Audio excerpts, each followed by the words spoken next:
Alright, everybody. If you haven't seen the movie Idiocracy, you need to fucking see it. But let's see, this guy made the movie, what the fuck, a video about the movie. It's called Idiocracy, wasn't comedy, it was...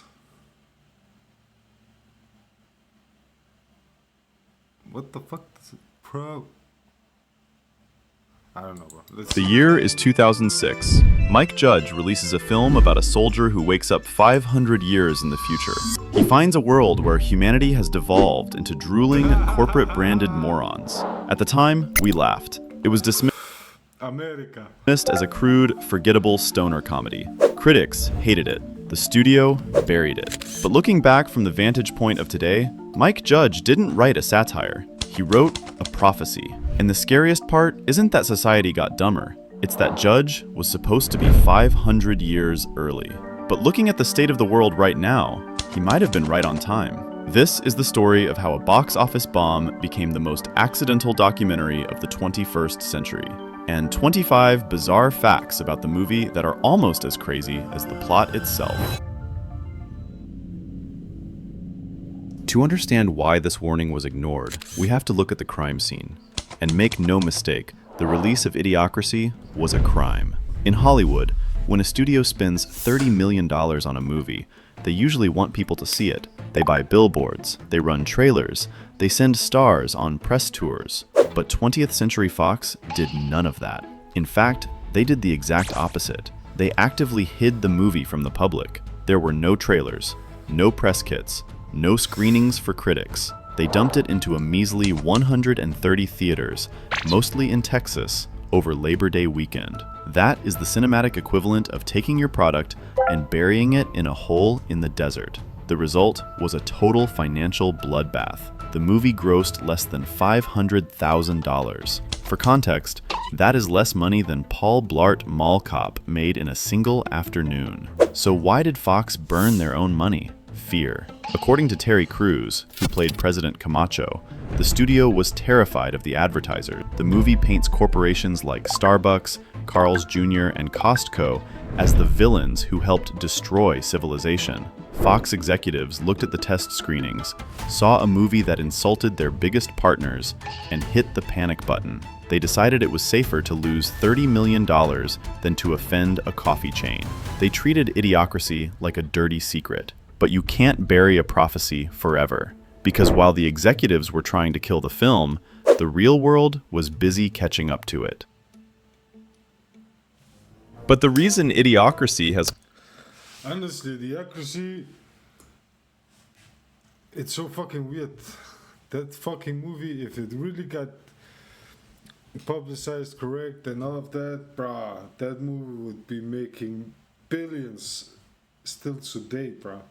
Clawed its way back from the grave isn't because of its production history. It's because of its accuracy. When you watch the film today, the laughs catch in your throat because the specific dystopia Mike Judge predicted is essentially the one we are living in right now. The first and most obvious parallel is the war on intelligence. In the film, the protagonist Joe Bowers is an average guy. He isn't a genius. He is completely unremarkable. But in the year 2505, he is considered an intellectual threat. He is mocked for using big words and threatened with prison for talking like a fag. That is a specific ugly slur used in the film. That's so fucking funny, bruh. But it highlights a very real mechanism. The society in Idiocracy views articulation and expertise not just as unnecessary, but as suspicious. Does that sound familiar? We are currently living through a massive cultural shift where doing your own research on YouTube is valued higher than a PhD. We have seen the harassment of public health officials. We have seen the complete erosion of trust in institutions. In Idiocracy, the experts are just the loudest people in the room. Today, we call them influencers. And then there is the language. What the fuck is he talking about? The fucking people in government that these fucking, like the people in fucking Idiocracy. Why the fuck, yeah, influencers are fucking morons. But the fucking politicians and everybody else are fucking bigger morons. In the movie, the English language has devolved into a hybrid of hillbilly slang, grunts, and corporate catchphrases. Judge thought it would take 5 centuries to get there, but thanks to the algorithm, we speedran it in 20 years. Our attention spans have shrunk so much that political discourse is now reduced to 3-word chants. We have brain rot slang like skibbity and rid. Nah, bro, he's just talking about an American problem. This is American problem. This is not how the world functions. This is American problem. What he's talking about cannot relate to anywhere in the world. But Americans are already dumb, bro. They're goldfishes. Honestly, I think a goldfish got more fucking brain power than a fucking American, bro. Is dominating youth culture. We aren't just speaking differently. We are thinking differently. We are optimizing our communication for viral clips, not for nuance. The film posits a world where complex thought is extinct because it's too hard. And looking at the comments section of any social media platform today, it is hard to argue that we aren't already there. But the stupidity of the individual is only half the problem. The real horror of idiocracy isn't the people, it's who owns them. In the year 2505, the government barely exists. The world is run by corporations, and they aren't subtle about it. Costco isn't just a store anymore. It is the size of a city. You can go to law school there. You can get married there. Carl's Jr. isn't just a burger joint. Its computer kiosk is the terrifying, unfeeling guardian of your children. When the film came out, this felt like absurd exaggeration. Today, it feels like a Tuesday. We are watching the rapid consolidation of everything into a handful of mega monopolies. Amazon, Disney, Walmart. The lines between governance and corporate interests have blurred to the point of invisibility. In the film, the crops are dead because they are being watered with Brondo. Brondo is a sports drink owned by a mega corporation that purchased the FDA. They replaced water with their product because it had electrolytes. And when the crops died, nobody could fix it. Why? Because fixing the problem would hurt Brondo's stock price. That is the darkest joke in the entire movie. We know exactly what is going to destroy us and the world we live in. But we can't stop doing it because it would be bad for the quarterly earnings report. Let's talk about the Great Garbage Avalanche. In the movie, society is so consumed by cheap, disposable products that they literally run out of room to hide the trash. Eventually, the piles collapse and bury the city. In 2006, that was a visual gag. In the 2020s, we have the Great Pacific Garbage Patch. We have microplastics in our blood. There are literal mountains of old clothing piling up in the Atacama Desert in Chile. Mike Judge didn't need a time machine to see this coming. He just looked at a graph of American consumption and followed the line to its logical conclusion. So, the cultural critique is undeniable. The satire has become reality. But the story of how this movie was made is just as absurd as the world it depicts. From accidental predictions to legal threats, here are 25 facts that prove reality is stranger than fiction. To prove just how weird this production really was, we have to talk about the shoes. Fact number 1. In the movie, every character in the future wears the same rubber shoes. The costume designer, Debbie Maguire, had a tiny budget. She found a small, unknown startup that made cheap foam boating shoes. She bought them because, in her own words, they were too ugly to ever become popular. Those shoes were Crocs. The movie accidentally predicted the most popular footwear of the modern era simply by trying to find the ugliest thing possible. Fact number 2. The pimp character, played by Brad Jordan, is named Upgrade. That is spelled Upgrade. with 2 Ds. And then the general gets arrested for partying with him. Bruh, this is such a fucking hilarious movie, bruh. Why? As the character explains, it is for a double dose of pimping. Fact number 3. There is a scene where the #1 movie in America is just a 90-minute shot of a butt, titled Ass. To film the exterior shots, the crew put the word ass in giant letters on a real movie theater marquee in Texas. Concerned local parents actually called the police to report it. Fact number 4. The massive Costco interiors weren't a set. They didn't have the money to build a store that big. So they filmed inside an actual abandoned mall in Round Rock, Texas. If the dystopia felt real, it's because they were literally filming in the ruins of American retail. Fact number 5. Screenwriter Etan Cohen got the job because of a fart joke. He pitched Mike Judge an idea for a museum of farts in the future. Judge loved it so much, he hired him on the spot. Fact number 6. Terry Crews is iconic as President Camacho, but he wasn't the first choice. The role was originally written for Benicio del Toro. Fact number 7. Luke Wilson, who played the average Joe, believed in the script so much that he took a significant pay cut just to get the movie made. Fact number 8. The time machine ride that sends Joe to the future is historically inaccurate. That's actually interesting. That's an actor who gives a fuck about his movie. Accurate on purpose. If you look closely, it features audio claiming that dinosaurs lived alongside the Nazis, a subtle jab Bro, what the fuck, bro? I forgot how funny this movie is, bro. at the decline of education. Fact number 9. Because the budget was so low, they couldn't afford expensive 3D CGI for the futuristic skylines. Most of the backgrounds you see are old-school 2D matte paintings. Fact number 10. The satire eventually came full circle. A company later licensed the rights to Brondo and actually sold the energy drink in real life. It was marketed as the Thirst Mutilator. People were literally drinking the joke. But if you think that's meta, wait until you hear how Starbucks reacted to the script. Fact number 11. The Gentleman's Latte. In the film, Starbucks has evolved into a chain that offers full-body lattes. Starbucks executives were horrified. They didn't realize how far the joke would go until it was too late to back out. This leads us directly to fact number 12. The supreme irony of the film's release. Idiocracy is a movie about massive corporations ruining the world, and it was buried by 20th Century Fox, a massive corporation, because they were afraid of offending other massive corporations. Fact number 13. The original working title of the film was 3001. It was a play on 2001: A Space Odyssey. They changed it to avoid confusion with Futurama, which is set in the year 3000. Fact number 14. Maya Rudolph, who plays Rita, was actually pregnant during filming. If you watch closely, she is constantly wearing baggy, futuristic jumpsuits to hide her baby bump.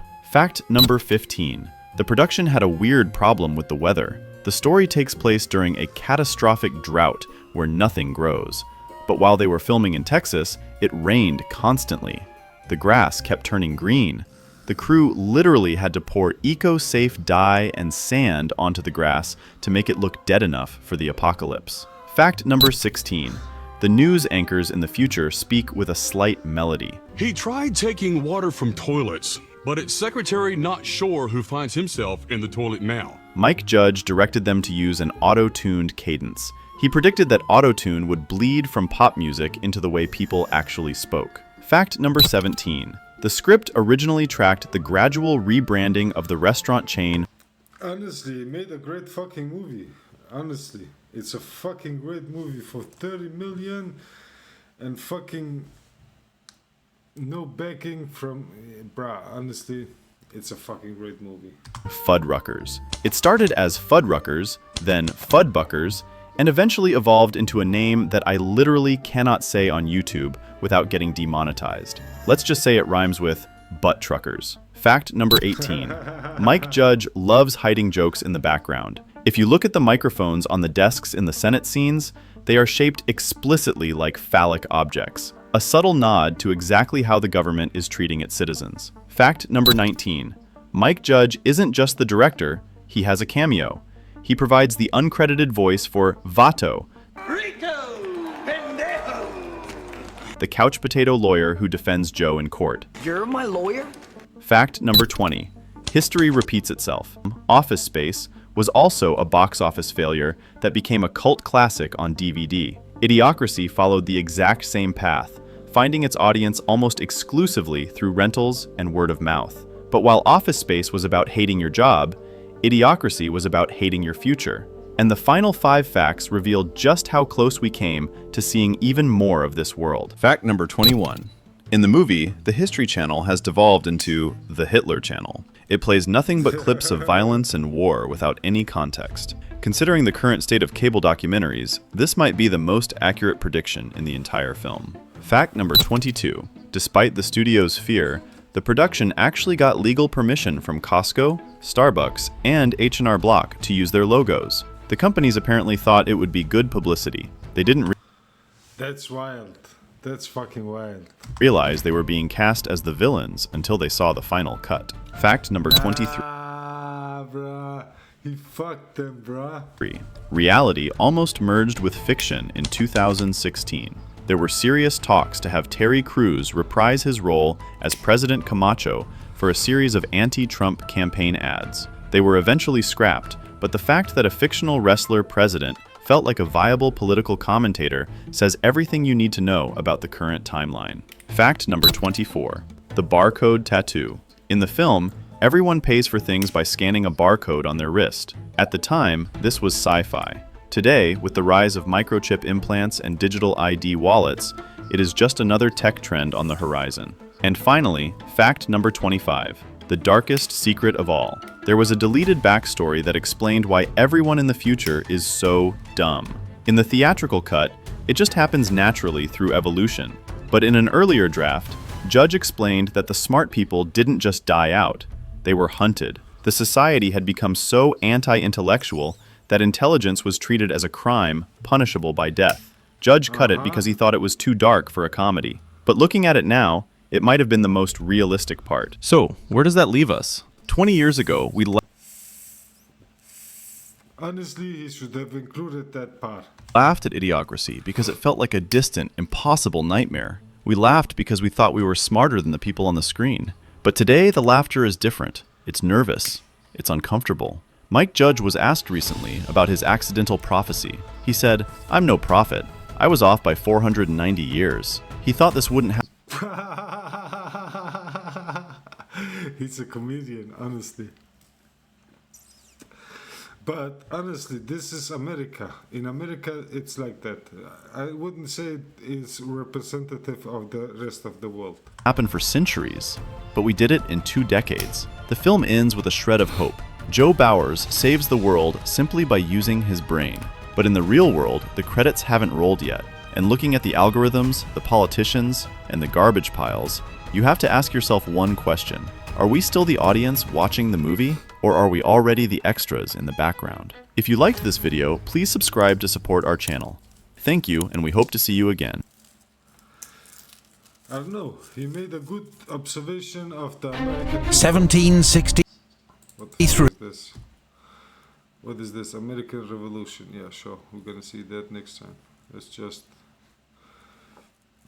But yeah. The studio Idiocracy. spends $30 million on a movie. If you haven't seen the movie, go watch the movie. Honestly, it's a legendary fucking movie that honestly should be made as a documentary about Americans. That's so funny. He was 300 years off. Too fucking funny. But yeah, see you guys next video.